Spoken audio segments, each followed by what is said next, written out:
Good evening. My name is Samuel Walters. I'm the Assistant Director of Student Services for the Bedford City School District. And tonight, we are really excited about this community panel discussion that we're going to have. First, I want to thank our Board of Education for their support over this past 2.5 years with our community bridges and these community panel discussions. I also want to thank our interim superintendent, Dr. Cassandra Johnson, who could not be here tonight. She is a mom, a wife, she's a family woman, and so tonight she is with her family celebrating her son's banquet. He has signed on with Walsh University, so she could not be with us, but she does send her regards. So we want to thank Dr. Johnson and the Board of Education for supporting us. But tonight, we're extremely excited about what we're doing because tonight we have several juniors and several seniors. We've done several community panel discussions throughout this year. We've had a panel discussion with our community. We've had a panel discussion with our parents. We've had a panel discussion even with our staff, centered around equity, social justice, and even race. So the one stakeholder that we did not get a chance to really hear from are our students, our clients, our customers, our hearts. So tonight, we're gonna have a panel discussion with our 6 students. I want to thank them on this Thursday night. Guys, I really appreciate you guys coming out tonight and sacrificing and come out and discuss. So tonight we want to hear from our students. We're going to talk about social justice, we're going to talk about unity, we're going to talk about culture. And before I go into our student panel discussion, I do want to introduce Ms. Bridget Ewing. Ms. Ewing is a 3rd, 4th, and 5th grade teacher at Carrollwood, and she is our coordinator over our student group on social justice. So tonight, Ms. Ewing, excuse me.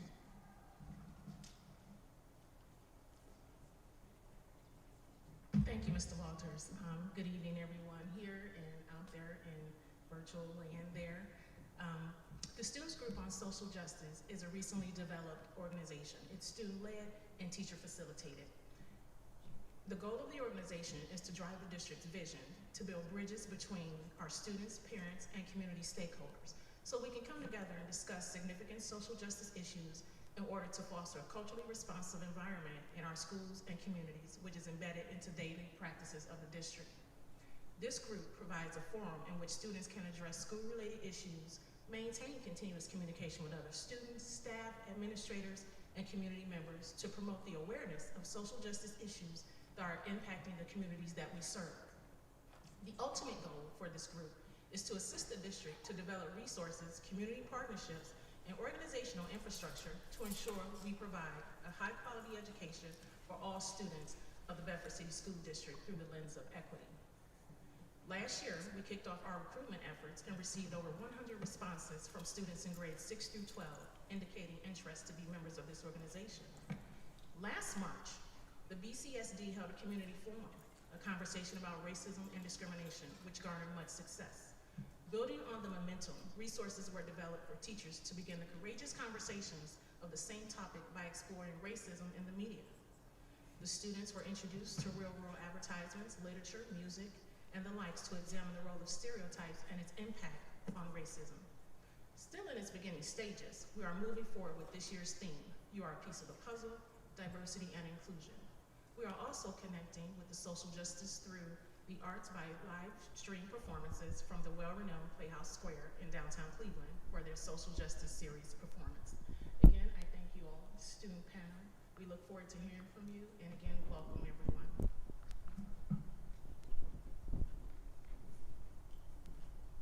Thank you, Ms. Ewing. I understand we're having some technical difficulties, so we're going to try to adjust the volume. I'm hearing that we're getting a lot of echoing, so we'll try to adjust that as well. Tonight, before we get started on our student panel discussion, we want to go over some community agreements. So tonight, students want you to speak from your experience, avoid making generalizations, get comfortable with making mistakes. Oops, ouch, it's okay. Let us share the air. Let's respect confidentiality. Let's lean into discomfort. Bend but don't break. Be present, let's be free from distractions. Here's our civil disclosure. An engagement in a conversation intended to enhance understanding. Civil discourse is a conversation in which there is a mutual airing of views without meanness. Agree to disagree in a respectful manner. With that being said, I would like our students to introduce themselves and begin our student panel discussion. Xavier? Thank you, Mr. Waters, and good evening to everyone tuning in tonight. My name is Xavier Slocum, and I'm a senior. Hi, my name is Andrea Kocha, and I'm a senior.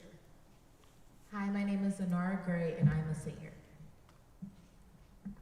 Hi everyone, my name is Christian Davis and I'm a senior. Hello, my name is Aria Watson and I'm a junior.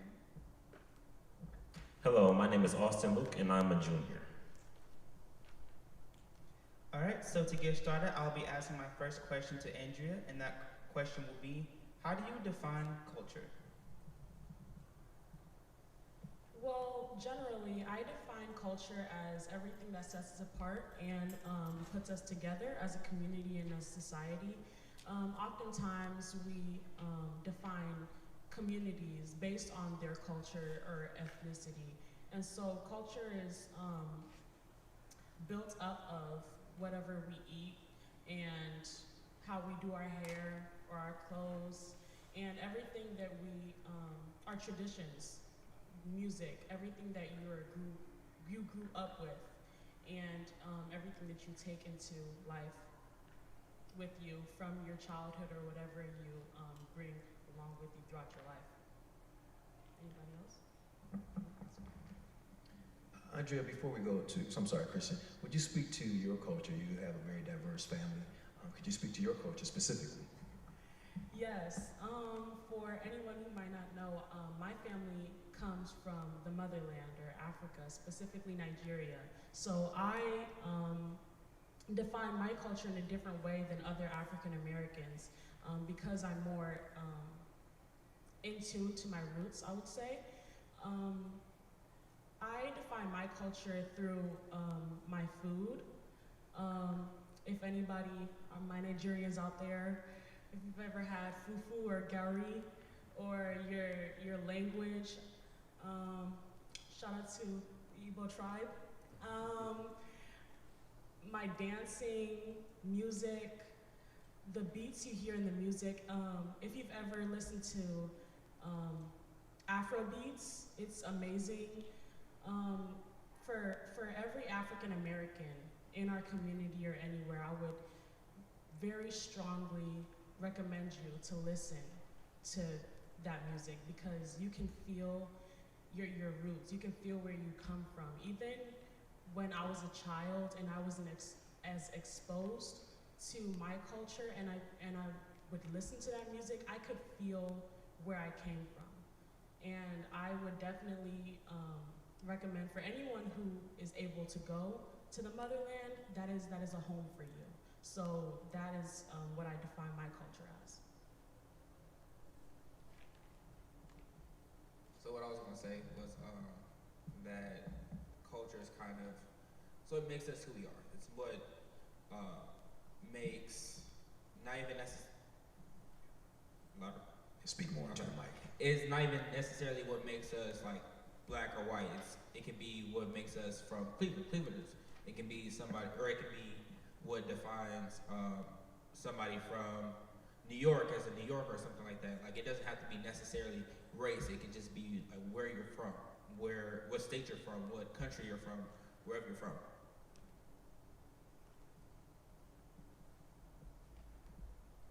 Austin, what factors influence your culture?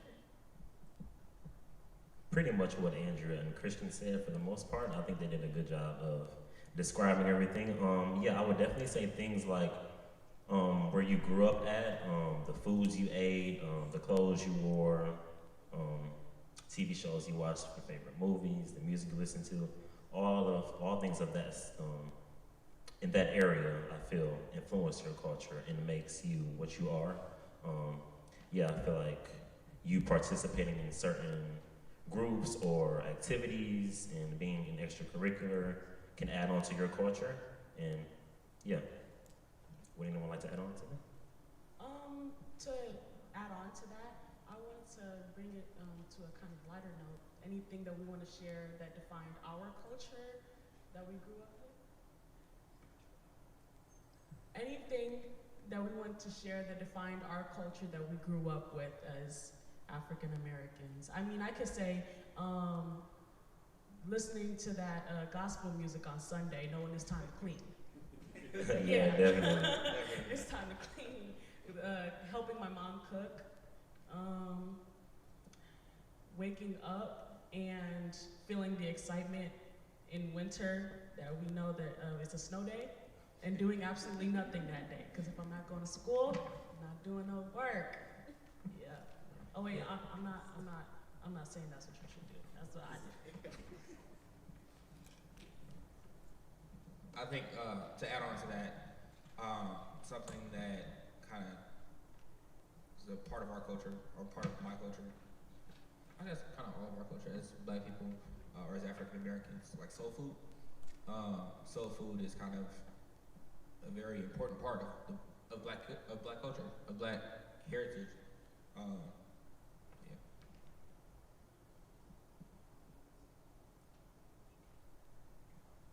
And to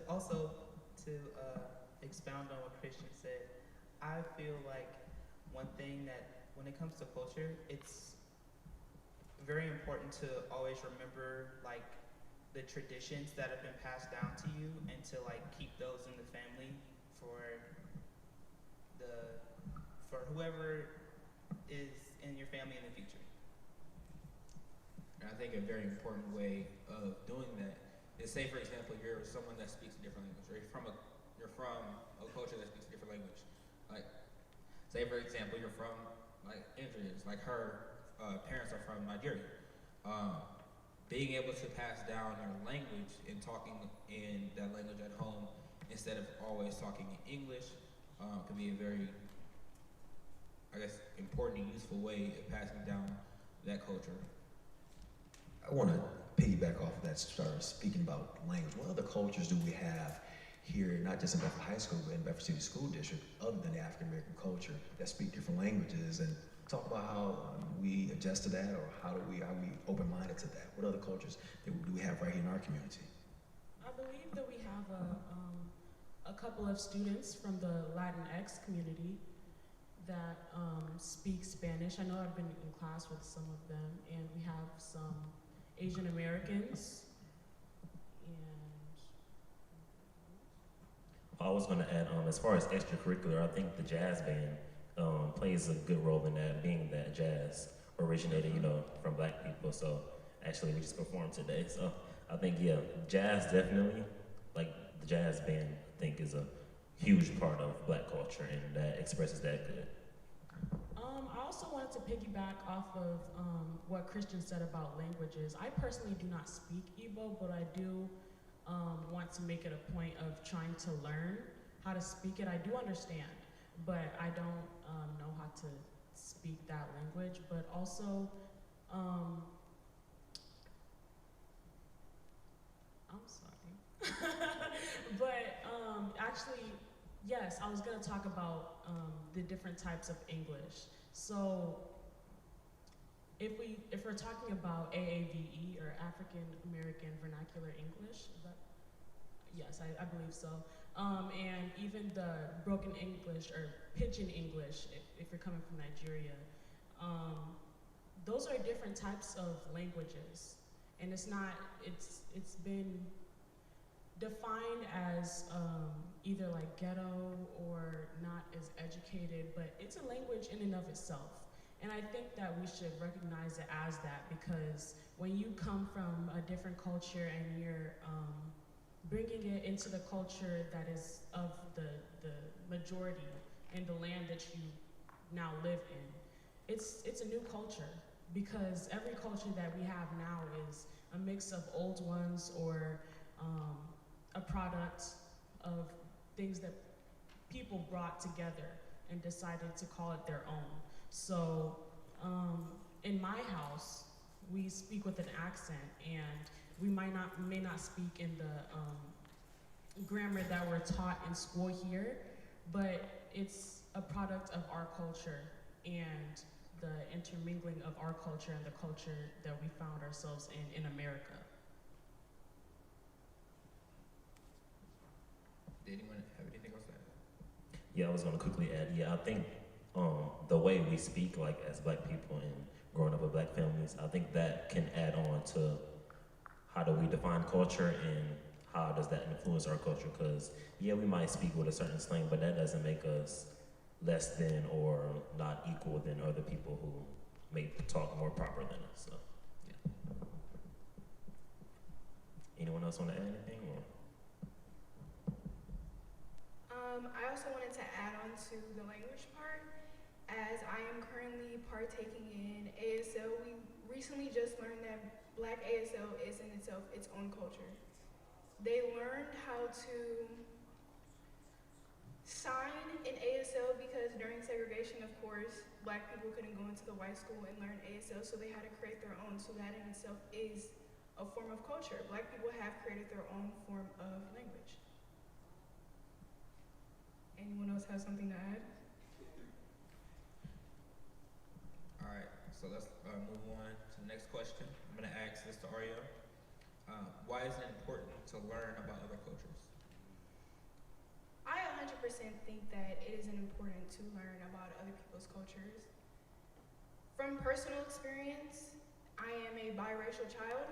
I am born from a mixed father and a African American mother. So I, of course, have a white grandmother. A personal experience that I have faced is when I first started to learn how to do my natural hair, I would do twist outs and I would wear my natural afro. It would be big, it would be curly. I think it would look really pretty. My natural hair texture is very beautiful. And she would constantly ask me, why isn't your hair done? You need to do your hair. Why do you like it like that? And it's not because she doesn't like me or she doesn't like my hair, it's because her lack of knowledge about my culture. As a white person, she doesn't know what it's like to have to perm your hair or relax your hair to try and think that straight hair is the best hair. No. I've learned through my mom and through other aspects of my family that my hair is beautiful. Anyone else have something to add? To add on that, I think a big important reason why we should get to know about other people's cultures, learn about other people's cultures, is because we're in America. America is what's called the melting pot. It's not just blacks here, it's not just whites here, it's blacks, whites, Asians, Latinx, like it's a whole bunch of different cultures, different ethnicities, different everything. So it's very important that living here, especially here, we get to know about other people's cultures because you want to be respectful of other people. And you want to be able to, I guess, have a sense of understanding for the other people, have maybe some, what's the word? I can't think of the word. But you want to be able to, I guess, get along with other people and to be sympathetic, that's the word. Yeah, be right. sympathetic to other people. Empathize with other people, Yeah. absolutely. I just want to piggyback off of what Christian said. There is a kind of a debate, rather, like learning about other cultures. You don't have to fully understand, but you at least have to be willing to understand and like learn. Because if you don't want to learn, then it's disrespectful. But if you don't get it, then it's better to say I don't know than not know or care about it at all. Anybody else want to say anything? Oh yeah, I was gonna quickly add, like I was gonna say, like little do we know it, we all, like all our different cultures and ethnicities and religions, we all are similar than we might think, you know, like going back again to the foods we like and coming together as a family and being united and having fun at parties. I think that all makes us similar and we don't realize that. So that's an important factor as well. And I think that's a strength that we have as Americans because chances are you will meet someone who has a different culture, upbringing, or background than you do. You're gonna find someone who speaks a different language than you do, and I think there's a beauty in that.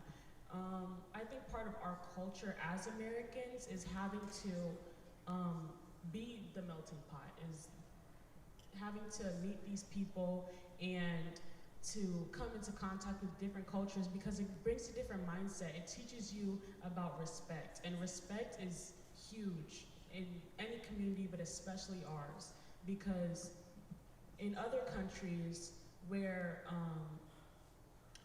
the people are more ethnically bound, like Africa or in England, or places where you can trace your ancestry back maybe thousands, not thousands, but well, a lot of years, and you know, yeah, my great grandfather was standing on the same land that we are now. I think that as Americans, we have to have respect, because when we're learning about other cultures that isn't ours, we have to know that maybe you grew up differently, but I respect that, you know, we have our differences, but we also have similarities, and we're all humans. Humanity is a strong thing, and I think that should bind us together. You're a human, I'm a human, and regardless of what you grew up with, I respect you as a human. You don't need to earn that respect in that regard. And I think especially now it's a lot more important. I keep saying important, but especially now it's more crucial that people are more open-minded and can accept and be willing to not understand, but be accepting and more willing to, I guess, hear the other part of the story, hear what people go through, hear what people are into, and things like that. Especially with, like, not back then, but years ago, decades ago, it wasn't as, I guess, fluid. It was more strict, especially when it comes to gender identity, when it comes to sexuality. Right now, there's more people around the world that are especially openly in the LGBTQ plus community. So being able to be open-minded and being able to be willing to accept other people and hear about other people's experience is just more important now, because of how much more diversity there is, how much more cultures there are. Anybody have any comments? I do. I just wanted to say that it's another reason why I feel as though it's important to learn about other cultures is because you always want to be, what am I looking for? To be respectful when addressing someone else in their culture. I feel like a lot of times people really don't know what to say in certain situations, but it's just because of their lack of knowledge. And like many of the people here said, it's just the way that you learn to accept that everyone is different, and if you accept that that we all have our differences, and make it a point to attempt to understand everyone's different backgrounds, then I feel as if it will be a good thing. Yeah.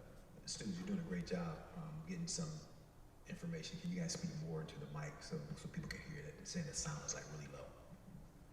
I wanted to speak more to the part about what Christian said about stories and how they can be partially told when told from one side.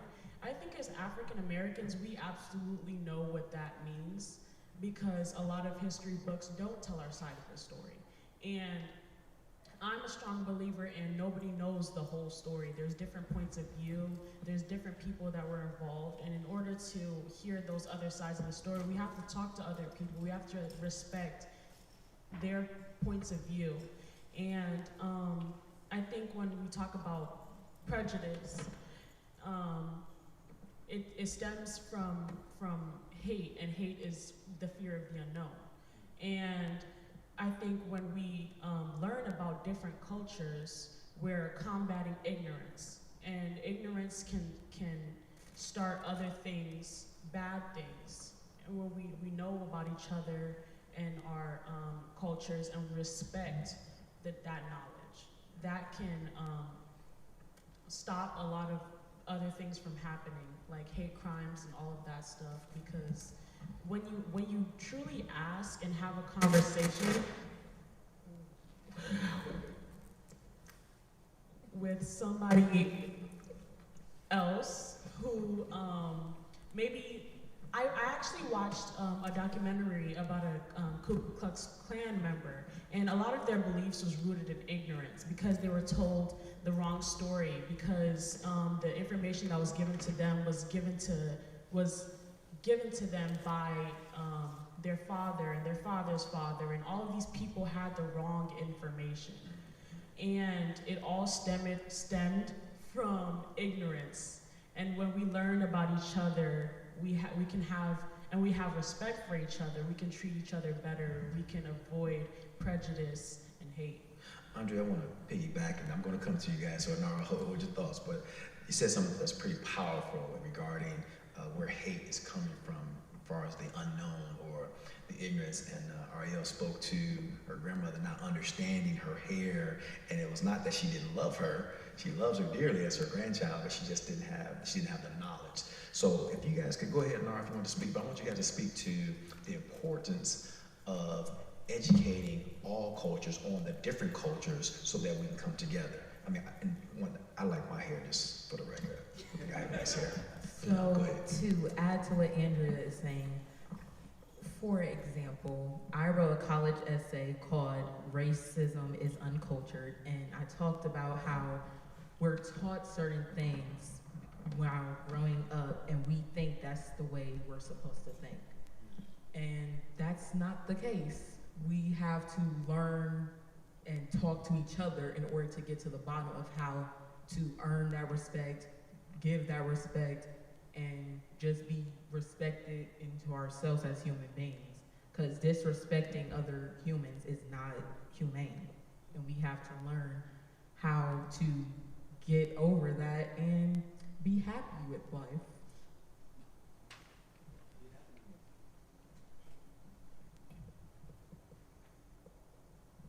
Noah had anything else to add? I do, and I just wanted to say that it's important, like what Andrew was saying, how a lot of times, like, people are just fed the wrong information, and like, their father had it wrong, and their father's father had it wrong, so it's just important for us now to really listen to everyone else's background, because if you have the right information, the chain breaks. So now you have the right information, and you can pass on the right information to whoever you're passing it down to. I think that also can lead to generational curses. I think that we can talk about that a little bit, because because we were talking about bringing your culture or traditions, I think you said something about that, into the next generation. I think that it's important that we make the distinction healthy traditions. And I think that we should also talk about how, what Anara said about what we were told growing up may have been wrong. And we have to be open-minded in that aspect, because when we go out into the real world and you meet these other viewpoints, you might be a little startled and realize, oh yeah, what I grew up with may not have been the right thing. And I think when you're learning about other cultures, you have to go into it with the mindset that I might not be 100% right, but I'm willing to learn because I'd rather not be 100% wrong.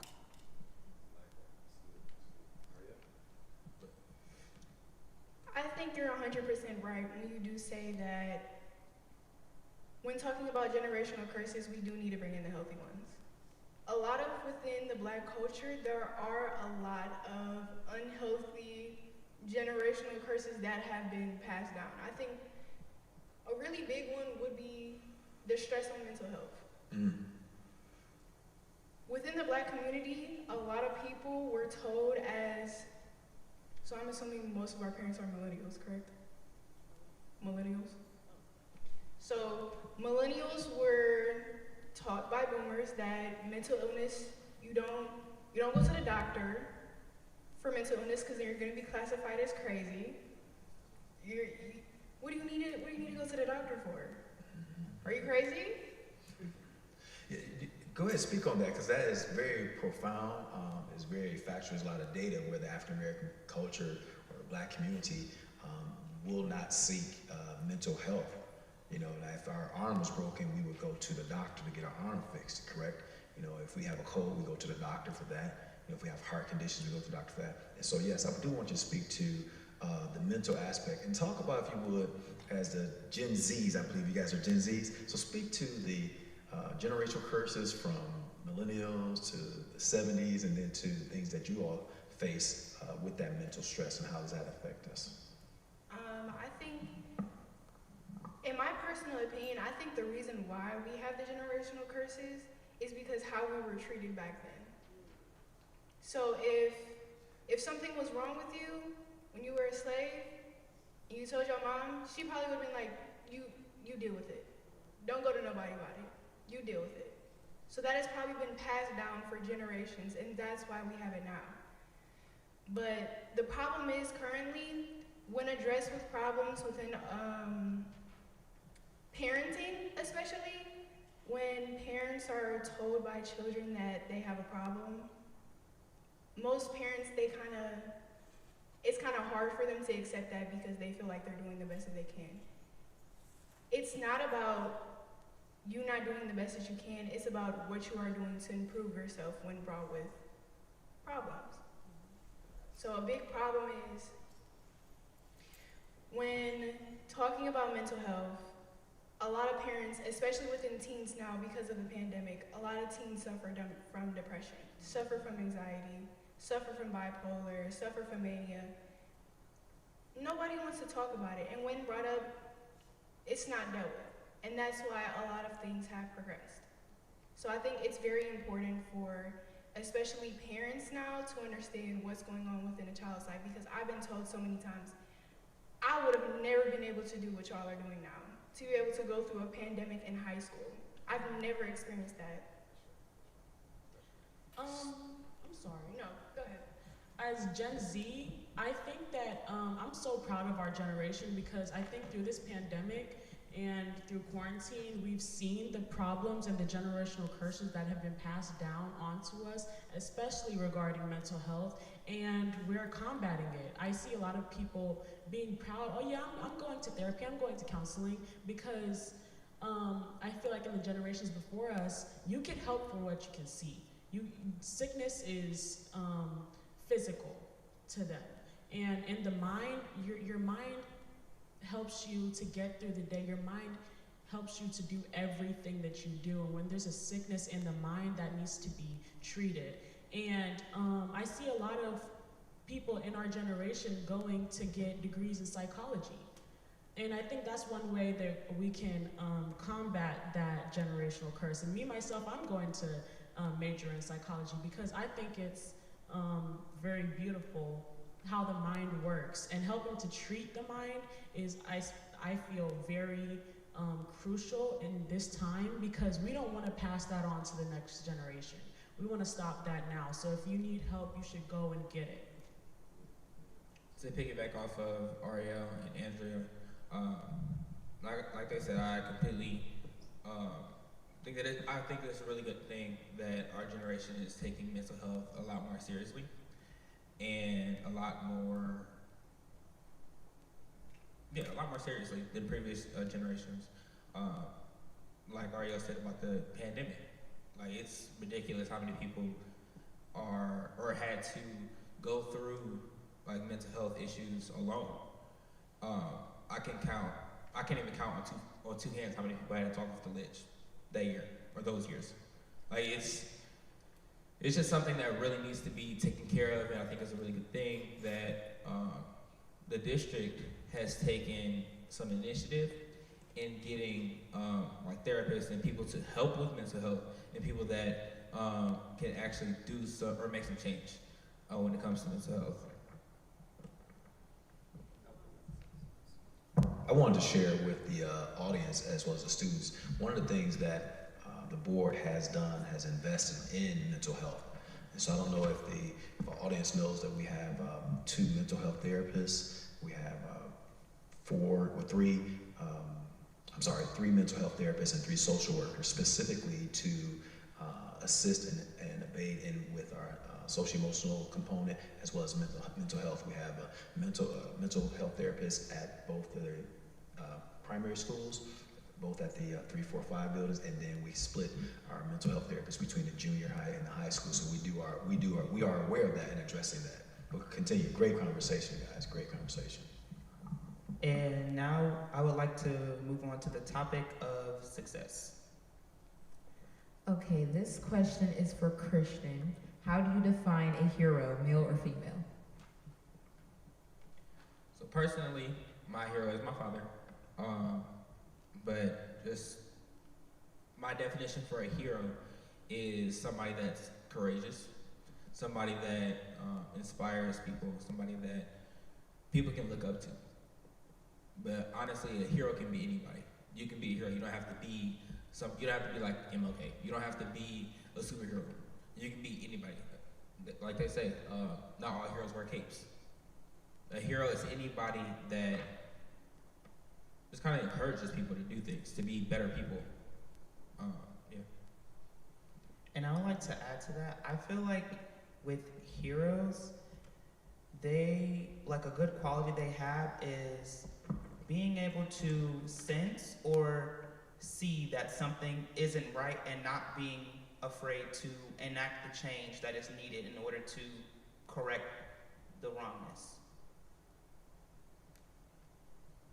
Yeah, I was just gonna add, when Christian talked, and as well as Xavier, it reminded me of the phrase, one man's trash is another man's treasure. So like what may be important to you or what may not be important to you may be important to the next person. So it's important to, like us as humanity, to take accountability of what we do, because you never know who's watching and who will think you are their hero. So it's very important how we are perceived and how we go about ourselves day to day. Anyone want to add to that? All right, let's move on to the next question. All right, this question is for Austin. How do various cultures reward, recognize their heroes or sheroes? Let's see. I guess I'll refer to the Black community. We could talk about MLK and how the civil rights movement and how big of an impact he was. I would say the speeches and him being able to revolt against, the white culture or the white community during that time, and how we were segregated and looked at as less than, and how he was able to overcome that and kind of be the big spokesperson or person to look up to, of course, when defending the black community and him as himself, and going through everything so that he can make it his practice and his journey to better the Black culture. I also wanted to piggyback off of that. As African Americans, and especially coming out of Black History Month, I think that it's important to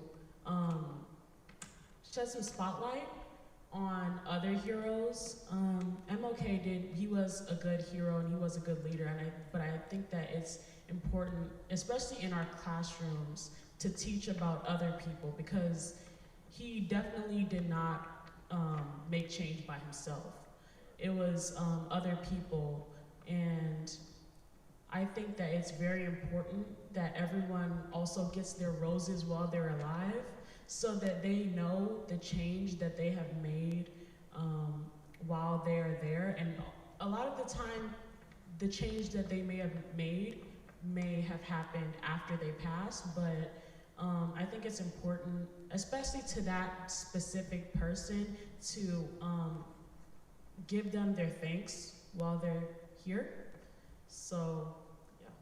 So do you believe that we, as like anyone, can do a better job at actually remembering those who were considered heroes for all of us? Absolutely. I think that we can always do a better job of recognizing our heroes, because a lot of the time, our heroes aren't recognized. And the work that they do for us, we should also be working for them. And I think that's a partnership, and I think it's the least that we can do. For all those who have dedicated their lives to us, we can shed a little time to give thanks to them, of course. Every day, whatever we do, whether it's in statues or naming things after them, it's just knowledge, just say their name. You know, it's very important that their legacy lives on, especially if they stood for something right, if they stood for us. It's important that we say their name, because they gave everything for us. So it's only right that we give a little for them. To add on to that, there was a program that I went to, and part of it was recognizing the unsung heroes in the community. Pretty much the goal was to identify people in the community that made a change, made a difference, that might not have been necessarily talked about all the time, like MLK, Rosa Parks, etc. So I think that was very powerful, because those people were able to be identified, like they said, while they were still alive, rather than decades after they died. And I think our history, the history books, the history in the school, is very watered down, because we're constantly learning about, like I said, the same people, learning about MLK, Malcolm X, Rosa Parks, etc., instead of learning about more unknown people. Rosa Parks wasn't the first one to not give up a seat. But in school, we usually don't learn about that. We don't learn about the people that came before them. We don't learn about the other people that did it. We only learn about the ones that made the biggest impact. And that's a problem.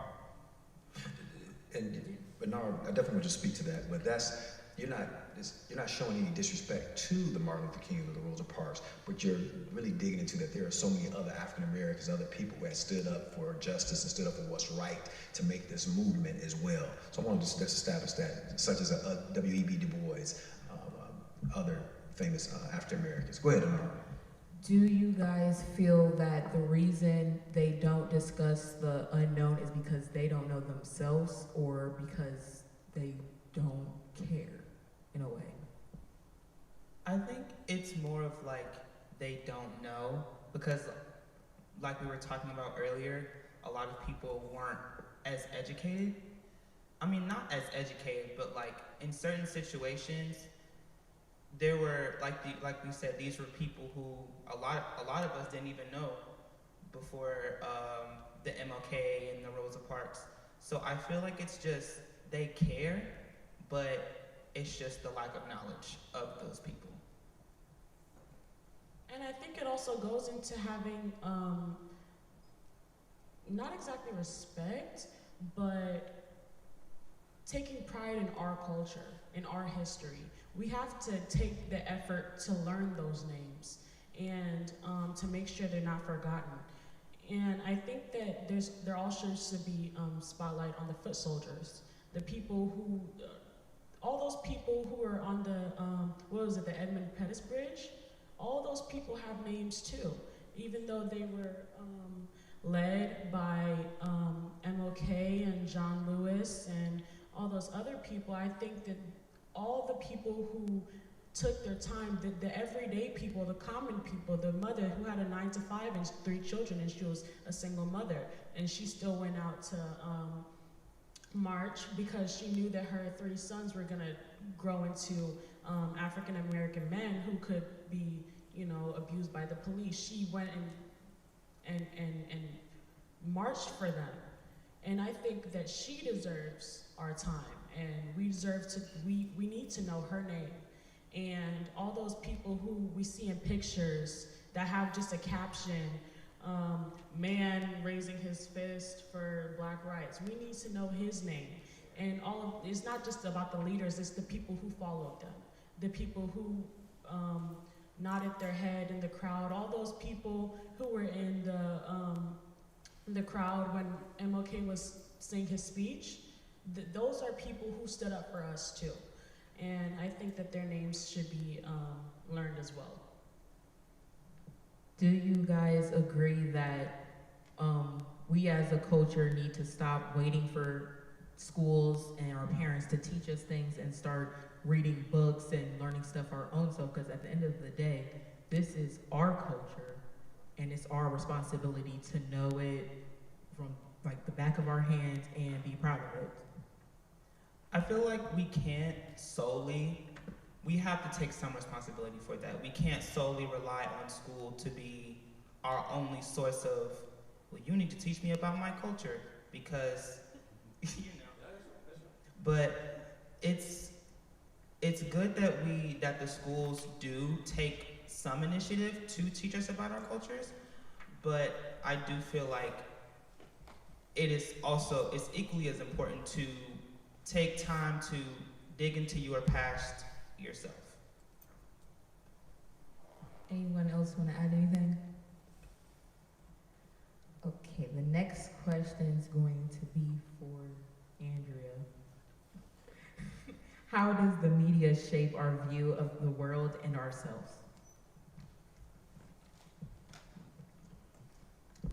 I think the media, especially nowadays when we have tablet babies and people who are surrounded by screens and media, your media is what you see. Social media, the person you see on that screen is all you have for your standard of what your life should be. For many people, not everybody, but for those people who are putting stock into what they see on that screen, I think that those people that they see or the things that they see on there is what they define their life to be or what they aspire to be.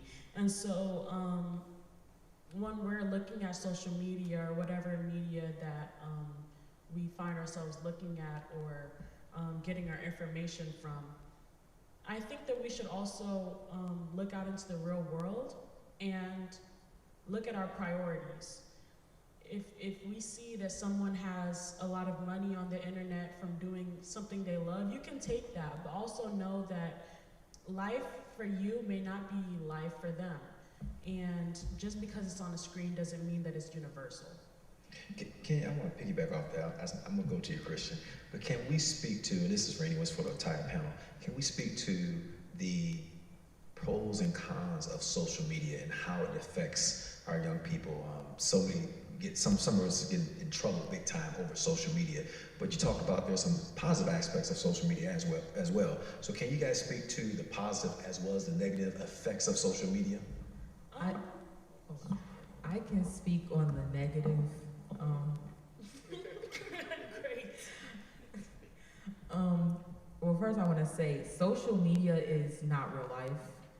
A lot of the drama between any age group, especially Generation Z, happens on social media. We have this idea in our head that every little thing that is tweeted or on Instagram or on someone's stories is true. Like, somebody may say something about you, but that doesn't mean it's true. You can't, go based off of the stuff you hear. And it's the she said, he said game. And social media is just one big distraction, honestly.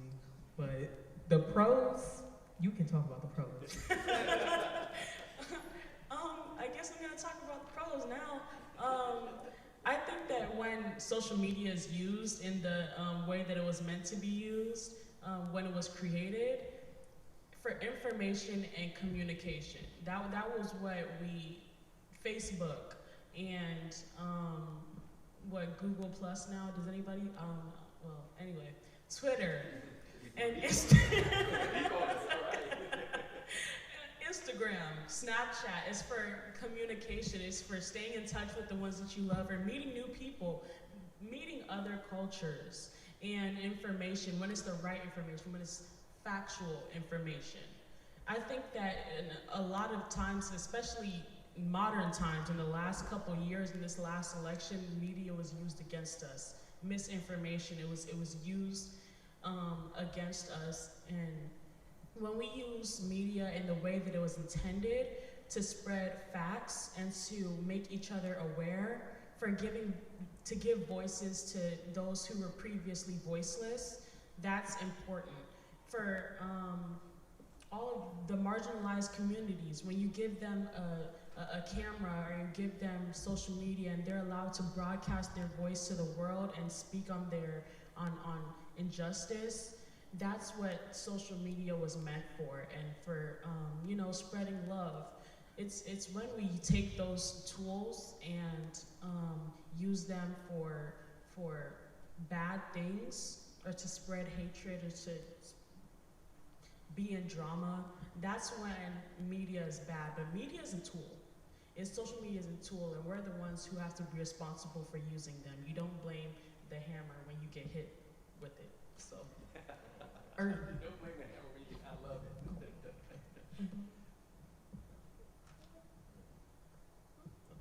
Okay, yeah, I was gonna add on, yeah, with the social media and the internet itself, I think being in the 21st century and us being Gen Zers, that's the word, okay, yeah.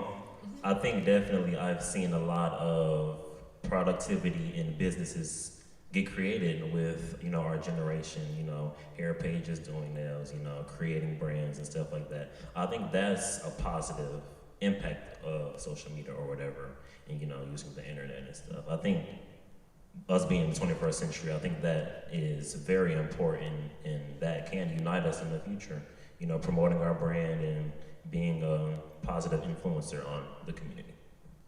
To add on to what Austin just said, I feel like social media can be very inspirational. It can be used to inspire people. Like you said about people creating brands and companies. Like my mom personally has a company. She designs like shirts, water bottles, all kinds of stuff, anything you can think of. But just with excuse me.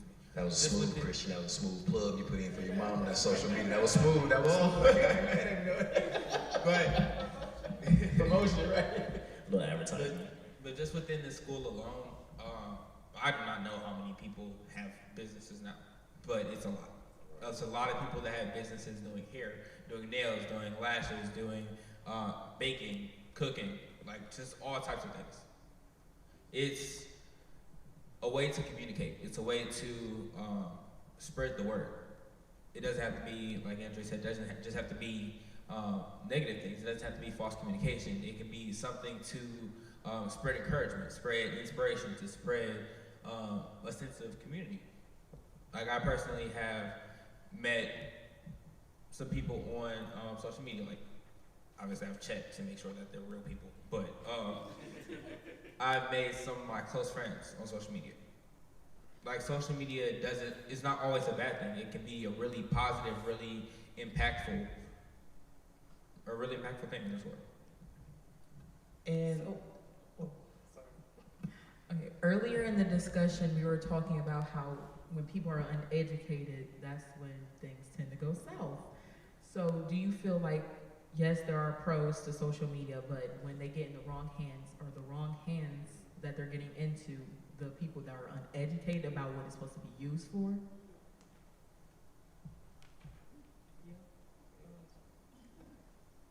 yes. I feel like when used correctly, like Andrea was saying, it can be used to give a voice to people who don't normally have a voice. And I feel like when used by people who are uneducated or don't know that much, it can make things go a little south because of like all of the hate and comments and stuff like that. But I would say that instead of hating on that person or like trying to cancel that person, we need to tell them like, okay, well, we see this is how you think, but this is why your way of thinking is flawed and how you can change that.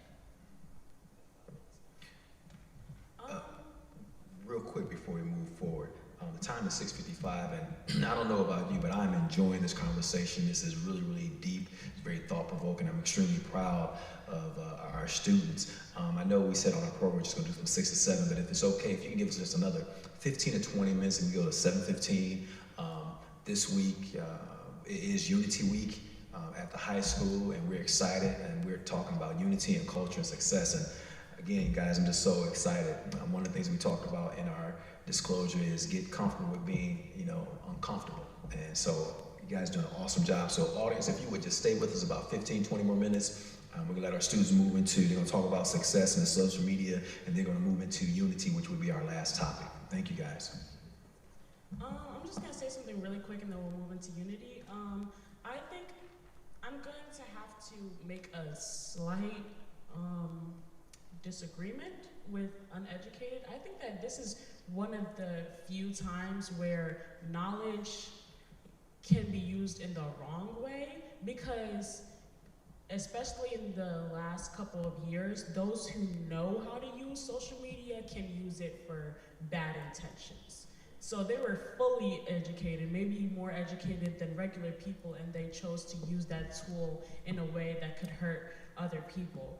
But what Xavier was talking about, for people who may have opinions that are wrong because of their lack of education, that's especially right for people who may speak out of ignorance. It's also our job, especially if we respect and love them, to educate them so that they know that they are wrong. So now we're going to move into the unity topic. And to start us off, I will ask Christian the question of how do you define unity? I'd say unity is pretty much being able to be together. Not necessarily in person, you don't have to physically be together, but unity is when you're able to, stand together to support each other instead of supporting each other. That's what we're going to go with. Being able to support each other, being able to just not stand alone. You have company. Yeah, that's what I'm going with. And I just want to say, in our school, we've all, of course, us being high schoolers, we all have our differences and we all have our different opinions, but I think one thing we all can agree on is that this last couple years with this pandemic has been hard on all of us. And one thing that I'm really proud of all of us for is our resilience and how we've been able to not only get through it, but overcome it and still perform the way that we do. And I just feel like the school as a whole is more unified than we think. I remember freshman year, there was a program called UBS, University Bound Scholars. And during one of our programs, or one of our sessions, we had to get together in our classes, divide in our classes. It wasn't that many of us, like 20 of us. But we had to divide into our classes and make a shield, an emblem that kind of defined our class. And we had to pick 4 words that represented our class.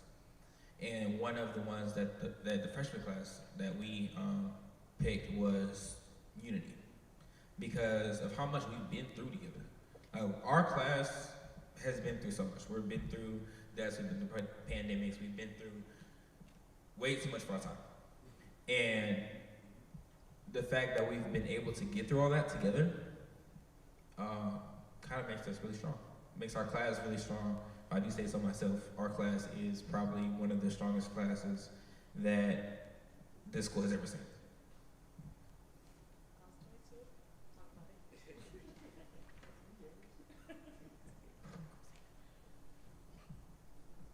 Does anyone have anything else? No? Okay. This is up for grabs for anybody. How do you create an environment of unity in your community? Well,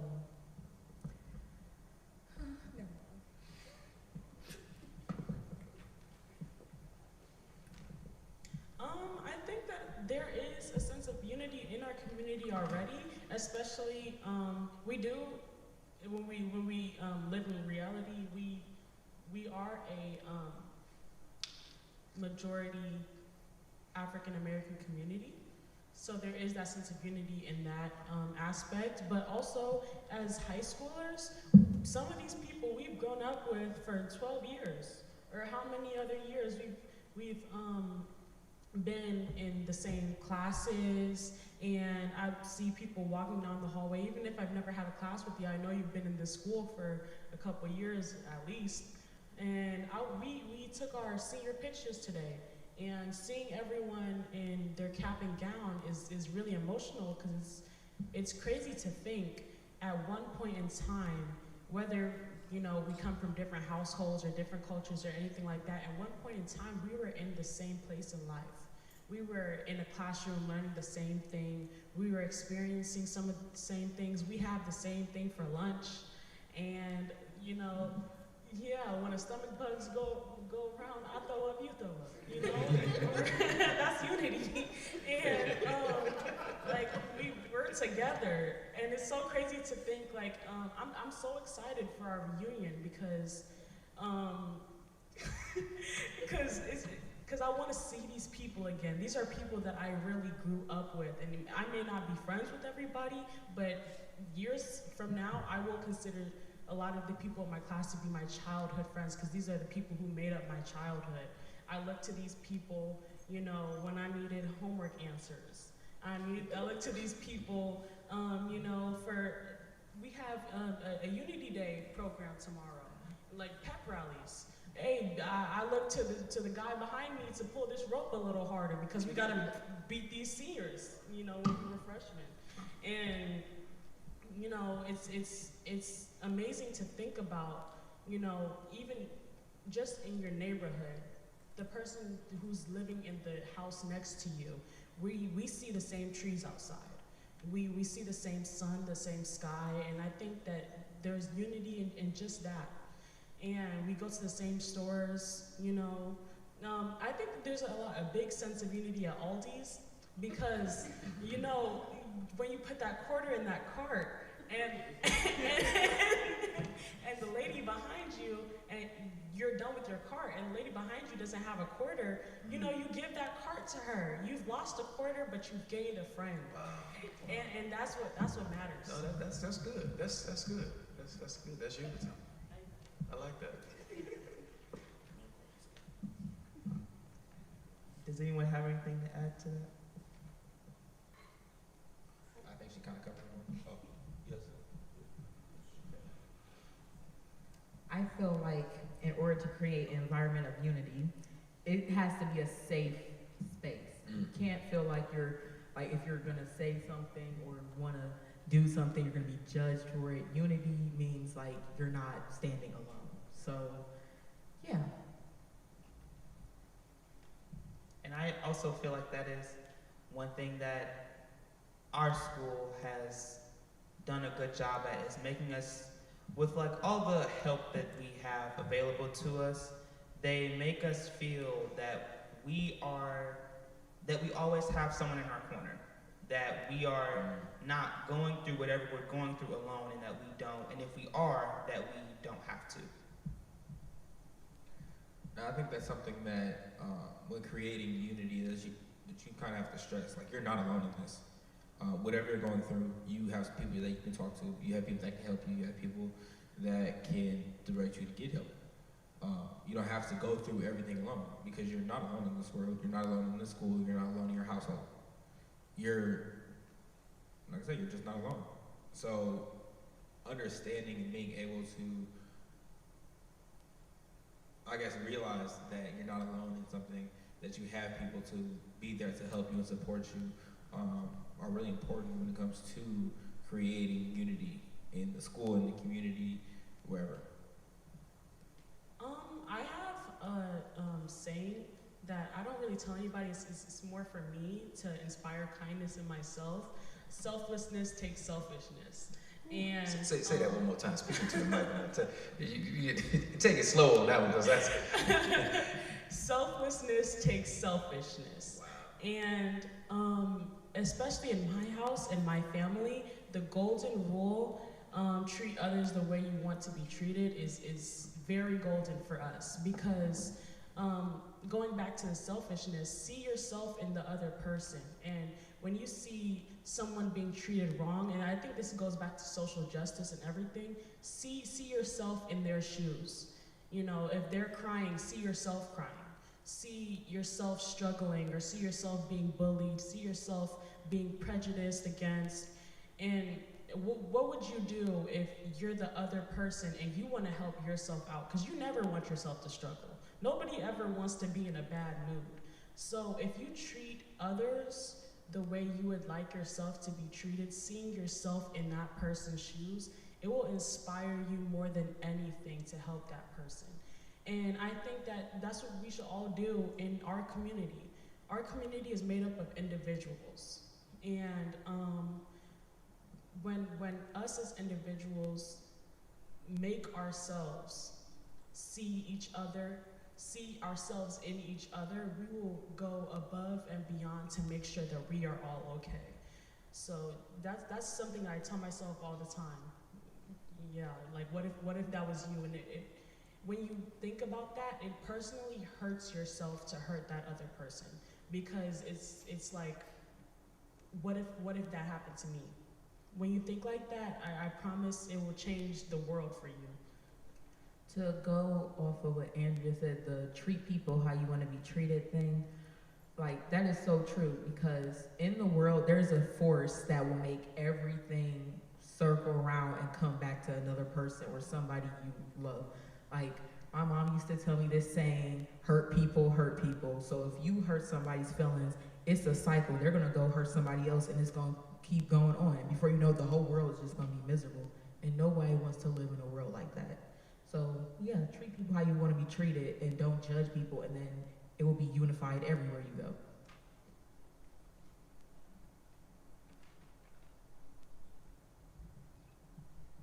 And I just feel like an important part of, to go off what Anara was saying, an important part of being unified and being together is just knowing that you have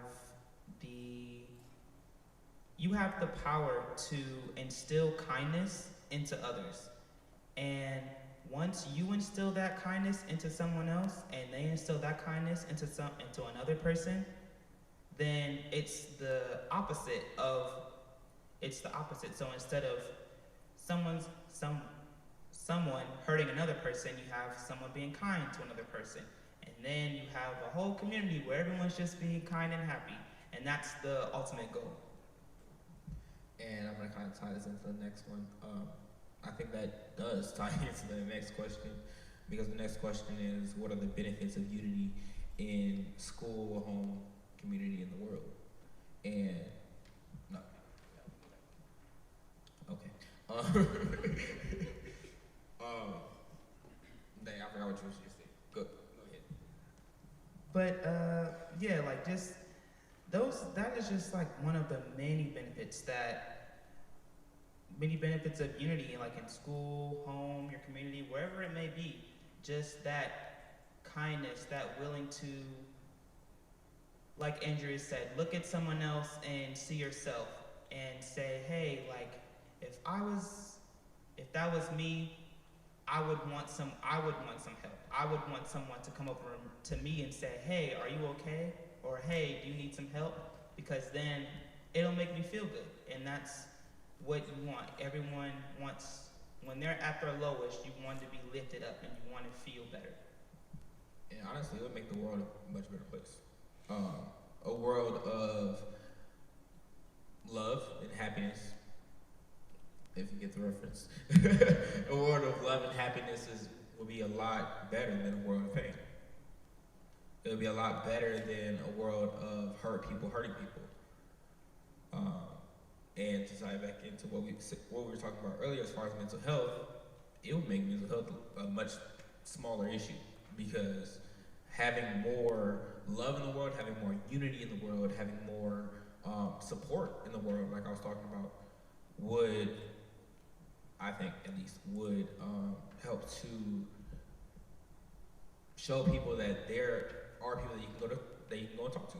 That there are people that can help you, and that you don't have to be in this alone. Because thinking that you're in this alone, and when people are going through something, a lot of people always think that they're going through it alone, that nobody else understands. But when you take the time to realize that you're not going through it alone, when you take the time to realize, or when you take the time to show people that they're not going through it alone, that will cause so much change from what we're seeing right now in the world. So, to tie that in, when people are going through something and they're not alone, out of all the people that are on this planet, trust and believe there's probably at least one person that's probably your twin has gone through the same exact thing you're going through. So don't ever think that you're alone because you haven't met somebody that's in the same position as you. They may try to learn and get to understand you to help you, but you're not alone when it comes to anything that you go through. Ariel, I think you wanted to jump in. Something that I would like to piggyback on off of Christian's question was, what are the benefits of unity? Would be diversity. So I know from personal experience, I'm currently enrolled in a nursing program where I go every Saturday. It's located on the Cleveland Clinic main campus. The whole entire class, it's diverse. The whole entire purpose of the program was to provide diversity within, especially the nursing field, because they said that it is majority white. So when a patient comes from Iraq and they don't know the language and they don't see anybody there that's like them, they don't see anybody there that they can relate to, they don't see anybody there that they feel like they could trust, it creates separation between getting help and understanding what's going on. Because when you're trying to get help, wouldn't you want to feel comfortable with the person that's about to help you, that's about to look at you? So I think that's something that is also needed, is what are we doing outside of school? What are we doing outside of our home to promote unity and diversity and be able to come as a collective and work together as a whole within the whole entire world to be able to come together? I think that there's a saying that, not exactly a saying, but something that the older generations used to say all the time. I would hear it. It was, you could leave your door unlocked and nobody would come in and steal your stuff, or you could leave your children out and your neighbor would look after them. That's the sense of community that we want to go back to. When you have unity in your community, and even outside of that, when you're looking at someone else, like back to what I said, when you're looking at someone else and you're seeing yourself, you know that the next person is going to take care of you like you would take care of yourself, or hopefully them. And when you instill that into everyone, you can have trust in the person that's next to you or whoever you might see. And I think that unity is very important in the community because we are all going to need someone at some time. And knowing that you can reach out and ask for help is wonderful, because getting help is hard when you can't ask for it, you know, because help means another person. You can't always help yourself. Christian, then Austin. Would you? Christian. Okay. I think it provides a sense of community. It provides a sense of togetherness. It creates a feeling of comfort, quite honestly. You don't feel as alone. You feel like you can go to talk to people. You feel like you can go and get help from people. Like Aria was saying about medicine and the nursing field, when it comes to diverse people, it kind of brings people together because not everybody comes from the same background. But you don't have to be black to, or no, let's not go black, because it's talking about black today. You don't have to be Asian for you to be able to sympathize with an Asian person. Empathize, one or the other. You don't have to have those similarities. You don't have to have the same cultural similarities and same cultural background to be able to say, yeah, I understand what you're going through. I'm there for you. If you need anything, you can come to me. You don't have to. So it creates a sense of togetherness and community between different racial and ethnic groups, because you're able to come together with those different people. You don't have to be all black, you don't have to be all Asian, you don't have to be all white. You can be anything and be able to say, yeah, we're with you, yeah, we understand, or yeah, we want to understand. And you're not going through this alone.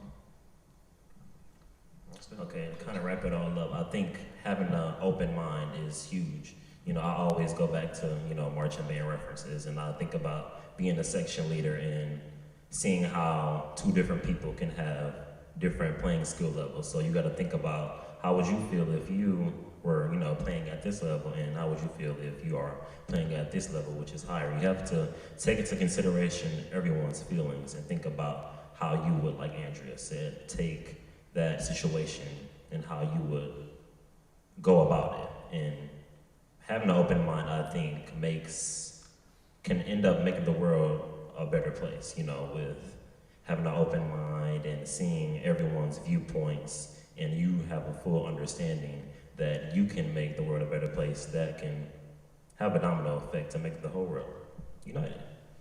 I'm a little biased, but going off of what Austin was saying, because we're both part of the band, so Ariel is too, and if you pretty much ask anybody in the band is a community. The band is a family. We're always there for each other. You don't have to be best friends to be there for each other. We're always able to come together and to help each other. I think the skill level and the different rank levels is a perfect example, because we're not all at the same level. We're not all at the same place in our lives. We're not all at the same place in our, abilities. But we're able to come together. We're able to be there for each other. We're able to be friends, to be family.